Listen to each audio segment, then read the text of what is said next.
জমকালো আয়োজনে ইতালির রোমে হলো চ্যানেল আই ইতালির উদ্যোগে মিট দ্য কমিউনিটি। প্রবাসী বাঙালি কমিউনিটির বিশিষ্ট ব্যক্তি, সামাজিক, রাজনৈতিক ও সাংস্কৃতিক সংগঠনের নেতা ও সাংবাদিকরা ছিলেন। অনুষ্ঠানের প্রধান অতিথি রোমে বাংলাদেশ দূতাবাসের প্রথম সচিব আসিফ আনাম সিদ্দিকী বাংলাদেশের ভাবমূর্তি উজ্জ্বল করার ক্ষেত্রে প্রবাসী বাংলাদেশিদের অবদানের ভূয়সী প্রশংসা করেন এবং চ্যানেল আইয়ের এই উদ্যোগকে সাধুবাদ জানান।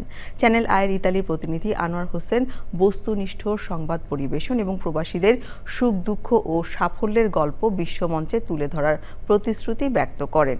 অনুষ্ঠানে বক্তব্য রাখেন চ্যানেল আই দর্শক ফোরামের প্রধান উপদেষ্টা মোহাম্মদ সেলিম, শাহ তাইফুর রহমান ছোটন, হুমায়ুন কবির, মোজাম্মেল হক মোল্লা এবং মনির ইসরাফিল বাড়িসহ কমিউনিটির নেতারা। যখন একজন মানুষ একেবারে ব্যক্তিগতভাবে ব্যক্তিগত উদ্যোগে সংবাদ প্রচার করেন, সেটার মধ্যে কিন্তু অনেক পক্ষপাতিত্ব চলে আসার সম্ভাবনা থাকে।